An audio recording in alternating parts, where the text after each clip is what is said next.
So good evening, everyone. It's great to hear about you always. It reminds you of the complete trip you have undergone. Thank you very much. Today I'm here to share my experience as a forensic scientist in the country. I've been into different designations in that field with the government for nearly 45 years, and right now with a private organization as well as the National Forensic University, Government of India. So coming to what, for the people to know what exactly the forensic, the word is a Latin word which means a deliberation in open court. In simple words, the application of the different various physical and social science to provide scientific evidence to the court of law.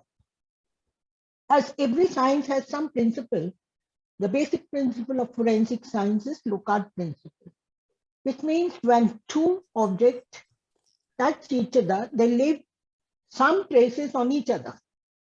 So this is the key for the criminal to be connected to the crime. He collects some traces from the crime scene and leaves some traces at the crime. So the basic principle works on lookout principle. In India, the burden of proof is on prosecution. And the different type of the evidences which are available is direct, indirect, circumstances, corroboratives. What are the type of evidences which are present for us? It is physical, it is human, and right now with the digital thing, the virtual. So the Indian courts accept forensic experts' opinion under the Indian Evidence Act 1987, which are still modified every year, section 45. Now, forensic science is a multidisciplinary institute. It gives scientific evidences which are actually how an incident has occurred can be relieved. It directly links the crime with the criminal. It fixes up the offenses, enlightens the mode of operandi, establishes the fact of use of scientific evidence, and it cannot be denied. It is now time-related. Put together, it's an authentic tool in the hands of enforcement agency and the judicial agency. Now, earlier it was only the government forensic laboratory setup having SOP for the forensic analysis of the evidences of the crime cases. But now forensic is opening out into forensic academic for generating skilled forensic experts, educating the investigating officer, law officer, medical officer, doctors, corporate, because now crime is not only heinous and limited to certain people, it is to every person. Every common man encounters with a crime. So it is mandatory that everyone knows what this science is, which can prevent a person from encountering into a crime. You have corporate, industry, social, and so many people who requires this forensic support, and especially the masses and the organization. You must have heard in the industry there are a lot of in-house threats, but they shy out to go to the police and bear with the brunt of it. If these people come out with the forensic support, they can really save a lot on their industries. In short, preventive forensic helps all the sector of the society, common man, in averting crimes. If a person knows how a crime is occurring, naturally you can learn how to prevent it. So the whole theme is, I will today take you around a simple picture of how the forensic setup is in the country and few of the cases in which how science has been used. So in our country, we have central forensic laboratories at Hyderabad, Calcutta, Chandigarh, Pune, and Bhopal. We have the CBI laboratory at Delhi. Every state has its own forensic laboratories and regional forensic laboratories. In Maharashtra, you have the head office at Mumbai, Kalina, of which I was the director for a long time. Then you have at Nagpur, Pune, Aurangabad, Nasik, Amravati, and still more come up now. Now, forensic laboratories were in a very shabby condition, I can tell you. One of the secretaries said, "ये तो पान ठेला दिखता है आपका laboratory." So I told them, unless you give us money, how are we going to go? So then onward, there was reform in the criminal justice system and meeting done by Justice Malimat. Somewhere in 2000, it started. In 2003, all directors of the forensics were called and said that this is how you all have will be given. Where I fought, like many places I'm known as Jhansi Ka Rani. I fought when if you give so less for the laboratory, it is impossible for us to do the thing. I cannot tell instead of 5 ml, you take 2 ml because government is giving less money. Or I cannot tell in my animal house rabbit to eat less because government is giving money. So that is how I used to fight at every stage. And we did get a very good amount under the modernization.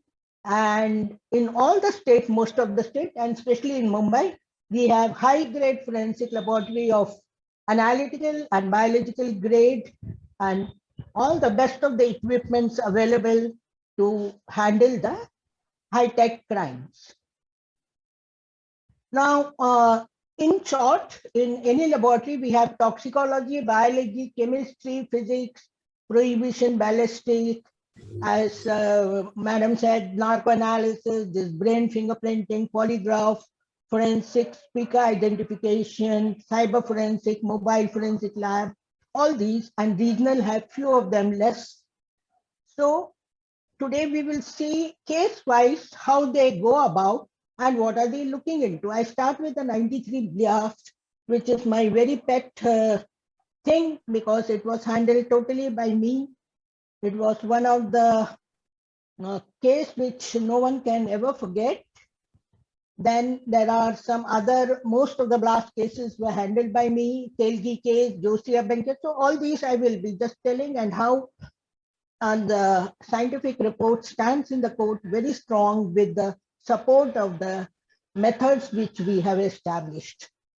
Now, we forensic scientists do not stop, like do the analysis and give the report. We have to stand in front of the court, in front of the defense lawyer who will question you like you cannot even imagine. They start with, there is no university in which you did your MSc. So you have to stand very strong and in front of them, say what method you have done and why it is right. So it's a very big burden on us how to do the analysis with the trace which are enabled. We are not given samples and do analysis. We are taking a remnant from the scene crime and doing the analysis. So understand the critical situation in which as a scientist we have to work. Now this 93 blast is a thing in which within 1 hour, 12 critical structures were attacked. It was a huge one in which 257 people died and 1,400 people injured. Incidentally, that day I was in Bombay hospital because my brother was operated. So I could see the individuals coming without hands, with legs cut and whatnot. It was such a bad scene, I cannot even tell. And I reached home at 2 o'clock that day because the buses were all standstill and it was impossible to travel in that time. Okay, now you can see the scene. Some of you all must have remembered in those days how bad the situation was and the panic everyone was undergoing. And as scientists, we were put on such a burden to do this analysis. Now, these are few of the exhibits. I'm just saying, most of this explosive was carried out by taking a suitcase in which 20 kg of RDX embedded with 200 cut ions are kept on the RDX, and there is a pencil timer, which is a defense device, which was kept. This we could come to know because we could get one unexploded device in a scooter. So you see the engines, how it is like a paper cut. So you can imagine the severity of the blast. And when such a blast happened, 200, this cut iron goes and hit like a bullet, so damaging lot of people and creating more external bullets. So normally in such cases, what do? We collect the sample from the proper place after testing for the traces, do the solvent extraction, color test, then high performance thin layer chromatography, gas mask, GCMS, LCMS, depending upon the availability and the working of the instrument. Then if any other digital devices are there, that also analysis. In forensic, what happens, you cannot just restrict to one science, all has to be applied. Whatever sample gets, accordingly we do the test. So this is the HPTLC in which we use the solvent you see on the board and then spot out the standard along with the extracted residues, and the presence are confirmed. Then it is further confirmed by HPLC.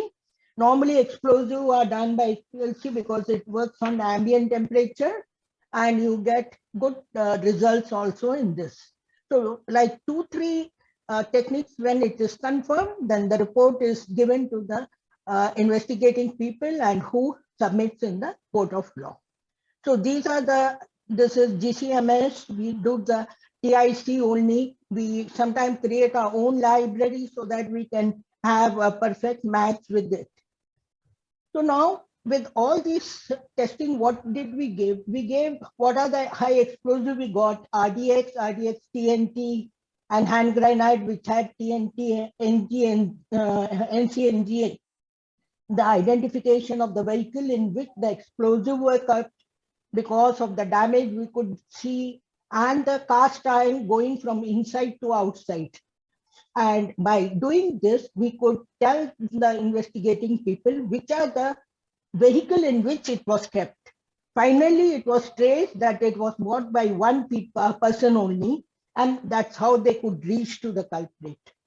Then one unexploded could give completely the picture of how it was, like 20 kg RDX embedded with a cut piece and a pencil timer. A pencil timer was a device in which you have a glass tube here, a string here, and the lead aside here. When you pinch it, it erodes. It contains sulfuric acid. It erodes the string and it goes and hits the lead aside. When the detonator detonates, then the explosion occurs. Otherwise, high explosive does not, if you burn or hit, nothing happens.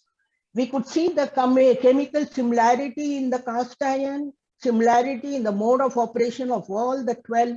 So reports were given which were at par with the Interpol on the seized RDX. 20 people worked completely for 3 months without any break. And for this, now recently, one of the producers is making a biopic on my life with this 93 blast as a main theme. Means a lady who was asked why you have to join forensic finally could do something great for the country. So this is again a crater in the Mumbai blast, twin blast. You can see the type of the crater with blackening, which very clearly indicates RDX has been used. It was near Taj and the DG office. The deaths were 44 and 150 injured. So these are things which we have to work overnight and give because of the public interest and the pressure the government puts. This is again, you all must be remembering when we had blast in 7 local train first class within 11 months, and RDX and petroleum products were used along with ammonium nitrate, because in this, the police has seized some of the RDX, so they were short of it. So they were using petroleum product and ammonium nitrate to make up the damage. You can see the damages and how we have to, like, after everything is over, we have to go to the site, from that collect the appropriate sample for analysis. This is again your 2008, 2611. It was the worst which we could ever had. This is the picture of the Taj. Actually, Ratan Tata said that I'm not bothered about what damage, but I'm bothered about the human beings whom I've lost. So that is how he's a great person, everyone says. Here also, we did a extensive work, and this is another very important feature which I could tell the quote, and you must be remembering in those days there was a UN cry. The Hemant Karkare and the other officers were near this PBX box, and when they were shot, the bullet hit it. So that's why the pattern of that bullet and the test bullet did not tally. So there was a big hue and cry that he was not shot by the terrorist and someone else. Then finally, scientifically, we have to say when a bullet goes and hits and that speed metallic base like this, the pattern, it gets damaged, and that is why the pattern was not same. So critically, not only science, logical approach and so many things have to be put together for a forensic scientist to answer and to satisfy the court and the defense people. So actually, as I said, these forensic analysis revealed the RDX, the electronic circuit revealed the data and the time of the blast. CCTV footage gave the picture of all the terrorists, and GSP link indicated the source of communication signal originated from the country across the border. Voice sample of the terrorist matched with the interrupted tapes which were there. So this is how, in the international thing, we could go such a good proof that it was beyond imagination. And we present all these papers in international conference where it is very well appreciated and also printed in international journals. So now I come to DNA. DNA is a very, very important technique for forensic, because in absence of eyewitness, DNA plays a very important role. As all of us know, everyone has a unique signature, which is known as a unique DNA profile. And Helik is the father of forensic DNA. He was in Mumbai in our laboratory and appreciated our work. So as all of you all are scientists, you know the chromosomes and DNA is present in all the nucleated, and we get the 46 chromosome from our parents, which are called as biological parents. And every DNA of ours is unique, and that is what plays a very important role. And STR, that is what is the technique we use. These are the samples normally useful for us, like blood, semen, vaginal fluid, saliva, bone, bone marrow, tissue, teeth, amniotic fluid, and head root. I will give you some of the examples now. This strand, all of you know much of it. This is how the pattern of the DNA profiling is. The type of extraction we carry out now, the sample you can imagine from rape or from a murder, it's so difficult for us to do the proper extraction, purify it, quantify it. Then we have to do the PCR and then separation and sequencing. So finally, whatever report we get are good to relate rape cases, disputed paternity case, murder, identification of the remnants, mainly in disaster and all. In Delhi, when that disaster was there were 4-kilometer people claiming for the claims. So when the Central Forensic, all of us senior forensic scientists were there and said that we are going to do the DNA. So after that, hardly 10 people remained in the line. So this is the beauty of DNA in all the fields. So this is a 16 channel sequencer we have. And this is Dr. Bruce of FBI, with whom we did a project finding the DNA of the microbes of soil. And that helped a lot of number of cases could be solved. So along with the casework, we are always interested in doing some R&D which can help us to do. This is one of the case, very famous Sandhya thing where the boy was very pensive, so the mother was not able to give the complete money to him, but he was after her, and some phone chats and all were there. Finally, he killed her and he disposed her body after a few cuts in a forest. One of the foreigner, when he was tracking, he could find the bones and all. It was sent to the laboratory. We did the DNA, and it turned out to be the biological mother of the boy. Finally, the mobile also showed where he has very categorically said, if you don't give the money, I will kill you. So such evidences are very, very perfect, which leads to total conviction. This is again a case of an Excelite in Nagpur where they left behind one of the hanky. From the sweat, we could find out the DNA and the culprit could be identified, and the court said that it is a landmark report. So that is how, while doing the scene crime, this hanky was very important. That type of eye we have to see how and what are the things we need to collect. So scene crime is the backbone of forensic laboratory, we say. This is again your Joshi Bigswell case, where that very famous case, which only solved by DNA. Definitely the girl was so depressed, he committed suicide after that. We help a lot nowadays in this wildlife also, in mainly poaching and different animal parts being sold. So database is being prepared at the National Forensic University, and we are coming up with a lot of such research work on that. You all have heard of polygraph, a lie detector. It's again, it's not directly taken as evidence, but it's a corroborative evidence. So we have cases where this has helped us to scientifically reconstruct the whole structure. It's a simple thing where your blood pressure, respiration, skin electrical conduction, these are measured. As all of us know, when we say what is the fact, nothing happens, but we say something different, there's a change in the cognitive center. That change can be captured, and that is what this computerized lie detector does. So this is a case in which a girl from Kashmir had a boyfriend at Kashmir. She came to Pune to study, and she wanted to get rid of that boy. So these two people in Pune called the ex-boyfriend and mixed arsenic in the prasad and took him to the temple and gave that. Within an hour, he started vomiting and he died. His viscera showed the presence of arsenic. But the girl herself went to the police station to say this happened to my.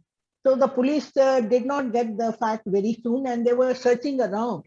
Then, like, who was the last with the person from that angle when they came? And then we did the lie detector, then brain mapping, and it exclusively gave her as the culprit. And finally, she confessed to everything, and then arsenic was found in her bag. So this is how, along with the science, other things have to be taken up to completely construct the thing. And this case went without any eyewitness, only on forensic report for conviction. This is another case where a teacher was very strict and the students started saying that he's assaulting her and all. A lie detector could save the teacher from that. So in short, these type of examinations are scientific, and it does throw light in many things. There was a case where 22 people were taken for rape. So doing DNA for 22 people was impossible. We did the lie detector to do the exclusion. Last 3 were there, and their DNA matched with the vaginal swab. So this is how lie detector is playing a very important role. Right now in our Helik also, we do a lot of lie detector in industry level. I can tell you a vaccine vial where it was removed in a pharmaceutical lab, it was done. There was intellectual property theft in one of the biggest company. 100 people lie detector were done. The whole 6 people were caught. They confessed and they were thrown out. So this gives a very good technique for a small scale and a big scale and a corroborative evidence in the court of law. So this narco, brain mapping, and lie detector, all these techniques we had at London where it was taken up in a very good way. Now, document examination, as all of us know, plays important because most of the document carries high value as far as properties and will and whatnot and whatnot. So in forensic, handwriting examination, signature verification, they matter a lot. And a lot of cases in the government level, at the private levels are done normally thermogravimeter, then DSC, this differential scanning, calorimeter, video spectral. These are very, very important. I'm going to tell you a few of the very important cases. You all must have heard of Helik case in which stamp paper were raw, like, you know, he somehow got the write-off machine and the paper, and he started printing, and there was a loss of 3,000 crores money across India. And the stamp papers, when it was sent to the laboratory, we could find out 13 features which were not matching with the real ones. And that is how all the cases were done in Mumbai laboratory, and the Supreme Court gave a really very good verdict for that from our report, and also the psychological report like narco analysis and brain mapping. There was another very big scam of MPSC in Maharashtra where the papers were, the fake papers were inserted in place of the genuine. This also case we could do completely, the signature and the handwriting changes and all. So these type of cases with the instrument play a very good role, and we can think. So just for a simple thing, why handwriting is very important. There are about 50 features which we need to, not by just seeing we can do it. It takes a lot of efforts. It requires some myograph and other magnification, different instrument like skill level, slant, form, movement, proportion of V, heights, dot, crossing, loop, pressure. We ourselves, we do not know, but our though tool signature may be different, but these won't change. That is what the technique is. So pen lift, speed, spacing. So all these lot of 50 features which are taken when we do the analysis. You can see the dispute and the admitted are normally taken, the same type of letterings are taken for comparison. So something like physical, you can say this type of comparison has to go with good instrument to check the complete loop formation, tracking, the lifting, and skill, writing scale, the slope, and everything, and the report is given. Here you see 1,000 has been made to 9,000 in checks. You can find out so many things. A zero has been inserted at the top. So we get a lot of cases from the bank for such things, and we do these things under IR where the absorption differs for the different ink, and you can get the actual overwriting and other things. Stylometry is another very important technique which we are getting now, wherein any even typed one, we can do the qualitative quantitative analysis by the statistical test like chi-square, and in very big company we could tell them how the dots, I have to really about 20 to 25 features have to be seen, and we can tell whether the author is the same or not. This is a government very important document in which the fellow who was affected spill ink so that he cannot, and you can clearly see when you see an IR, you can read it. This 80 rupees have been made to this amount in a bank check. So such type of number of cases come in handwriting and documentation. Coming to brown sugar, how different chemistry and other part is there. I would hurriedly take, I don't know whether I'll be able to cover most of the thing which I've brought. So a lot of narcotic drugs seizure as well as the user both comes to the laboratory. The similar type of testings are done. TLC, UV, GC, HPLC, GCMS also can be done depending upon what type. You get a very good peak for heroin, like the instruments are all latest one. And separation technique is always best because we are always getting concoction which are not a pure sample. And when it is run with the standard and the internal standard, we can quantitatively also give. This is one of the air passenger who was carrying heroin in such a capsule. One of it broke and he fainted, and it was sent to our laboratory. We could give the report within few hours, so that because international passenger cannot be stopped. So likewise, in narcotic, we have a large area which we have to cover. This is again a hit and run, like Salman Khan case also was done by me. The alcohol level was 102, 12, but the lower court left it. But our say came up and the high court gave a punishment. So from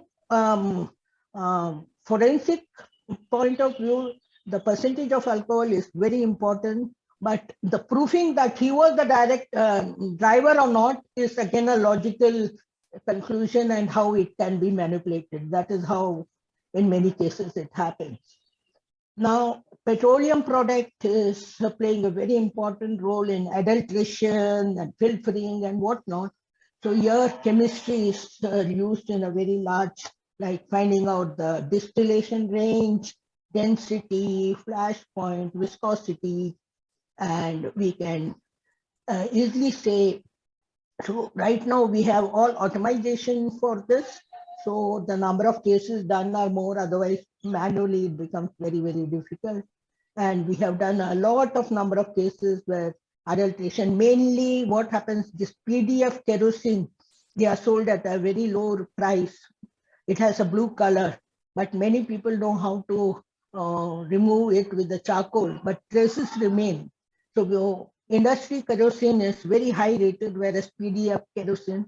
So such cases also come to us.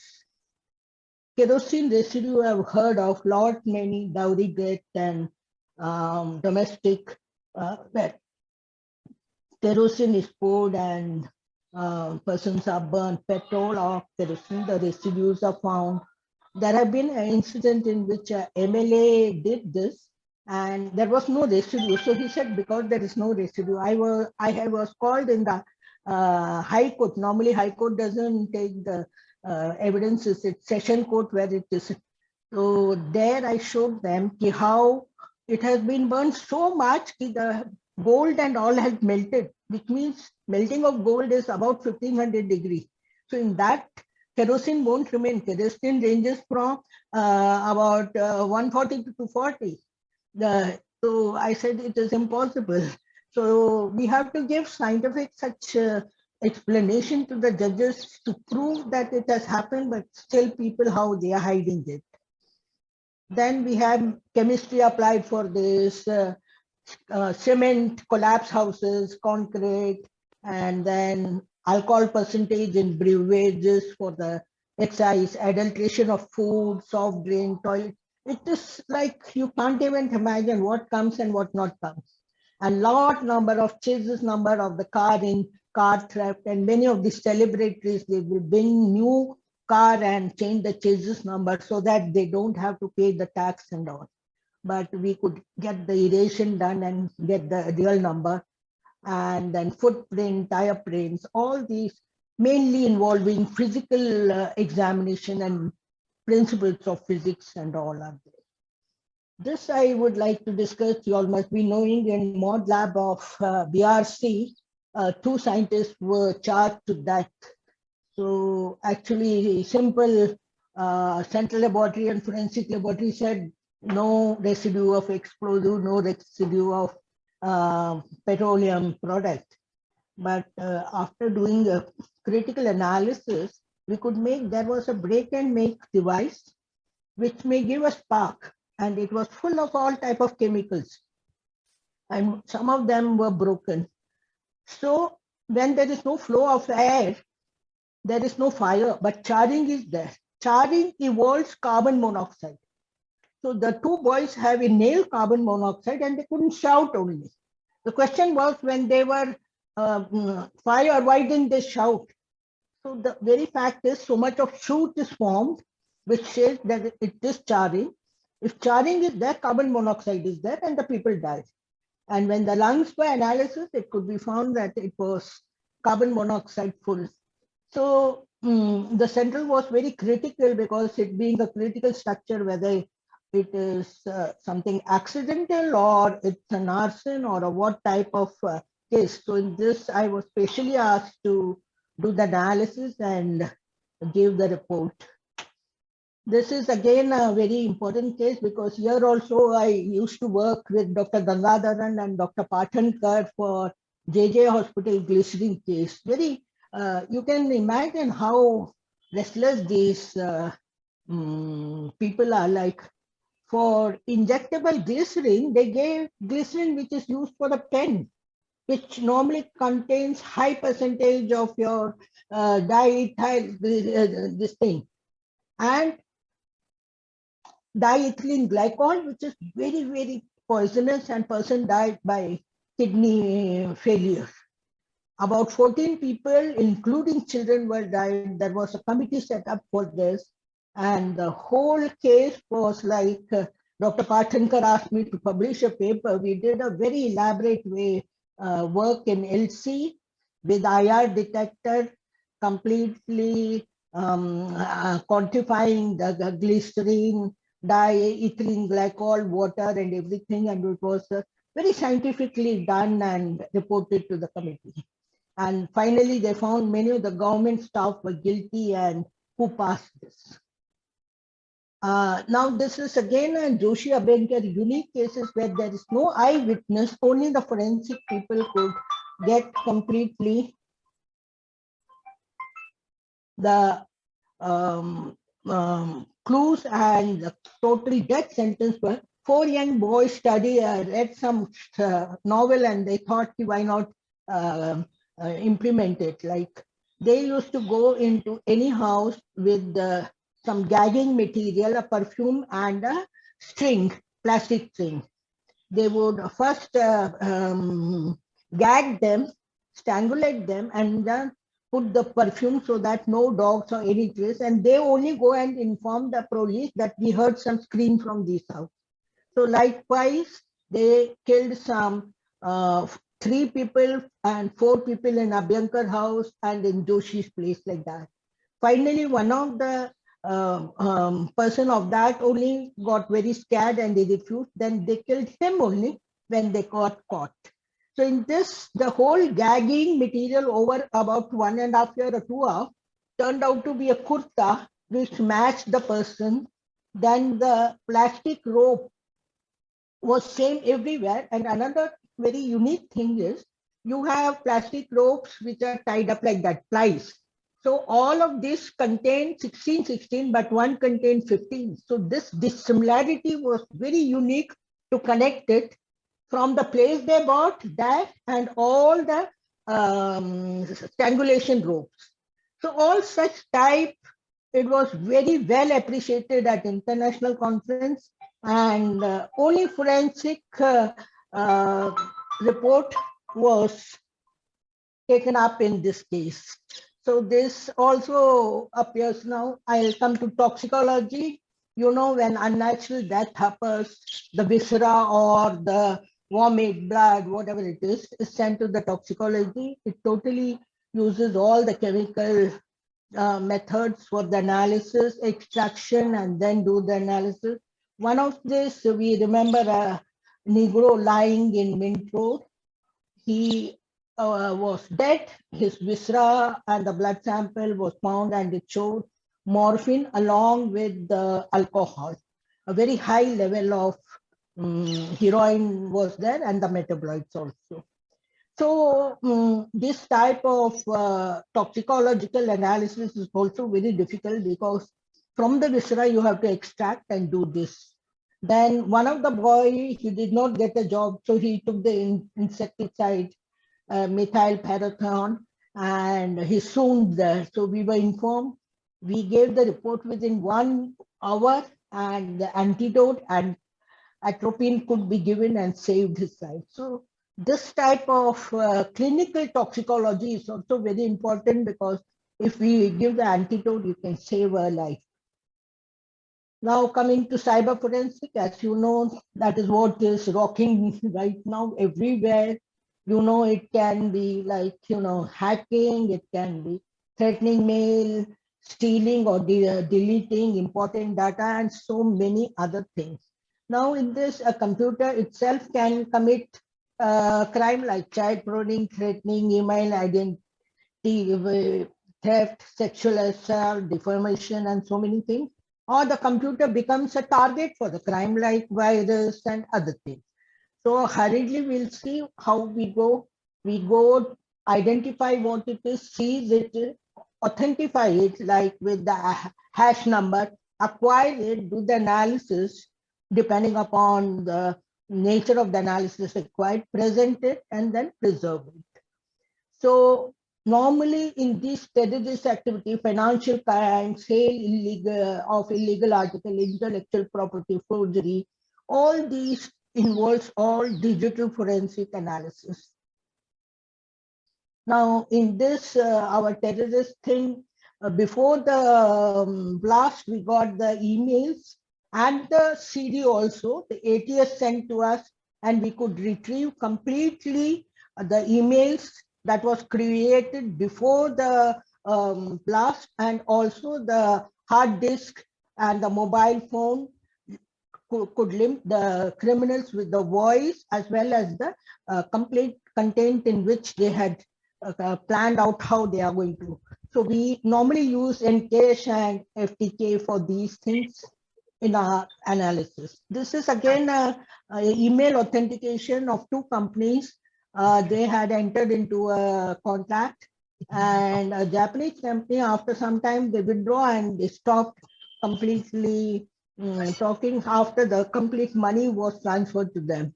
So the hard disk was brought to us. We could retrieve all the old 70 emails in which all the contracts were that completely when the project happens, what would be the shares and other things. Because of this, it could stand in the court and the company could get its share. So now mobile forensic is playing a very important, I just cannot tell you the number of mobile cases we are getting. It is threatening, it can be like giving extortion call or terrorist exercise, so many means from all angle. Mobile forensic is having a lot, like this is 500 crores financial fraud investment by the EOW, which was done by us. And here we exposed completely the investor list. They had completely had a fake investor list, agent list, investment list, and completely all the investors were kept in dark, and the company after some time wound up and gone. So the complete things were presented, and they could trace the actual company and get back those crores of, it was some 500 crores thing.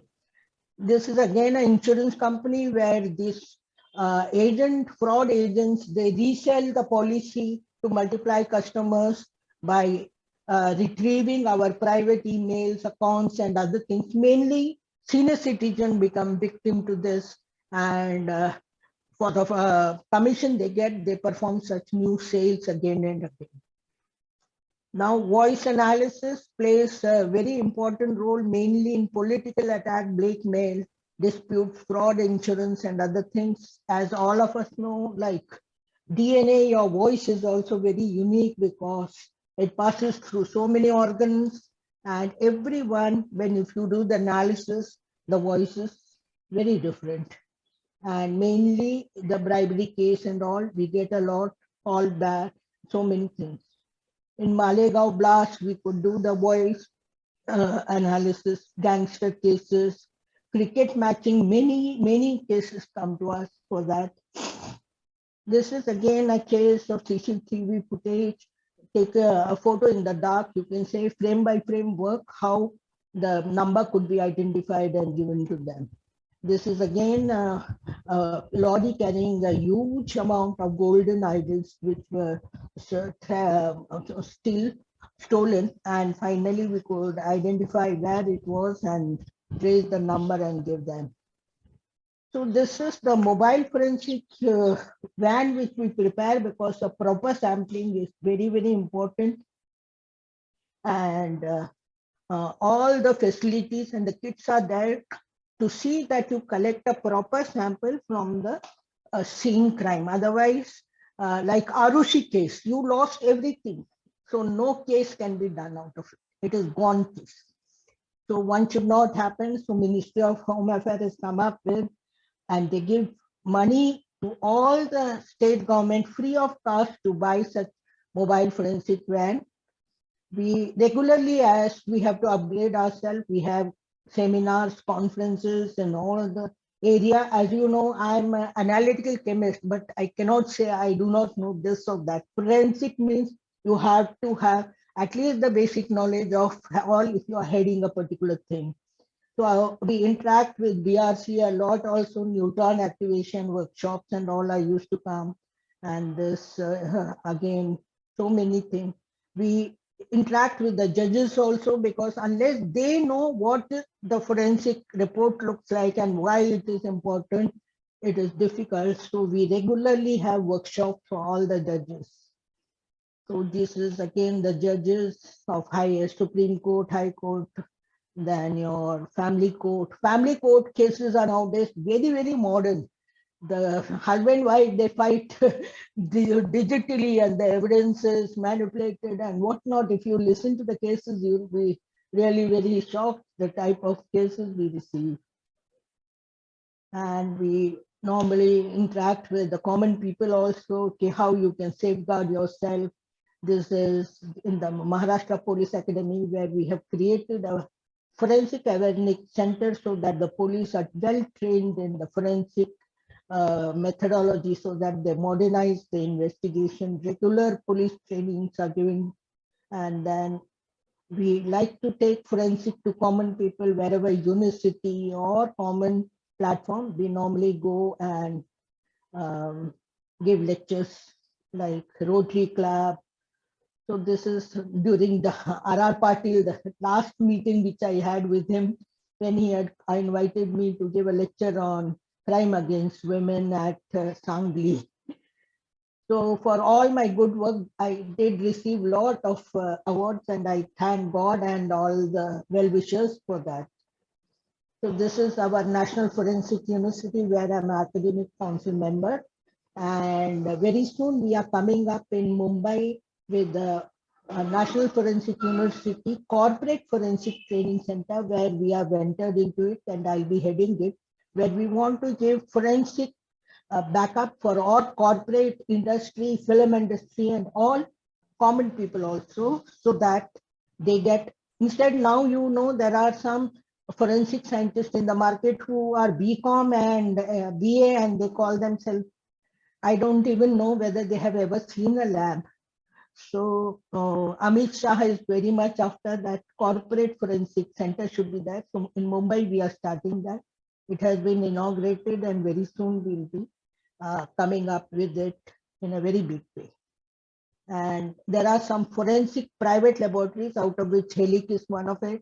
So this is my Helik laboratory, where we do a lot of scene crime and do a lot of work. The cases here, if I start telling, it will take another 1 year. This is like, you know, in one of the industry, there were spilling, this was the industry where 162 employees were there, 4 of them retired, but still the people were giving the fingerprint and the signature and drawing their pay also. So we could do the fingerprint and the writing and compare and tell that who were the people who were doing that.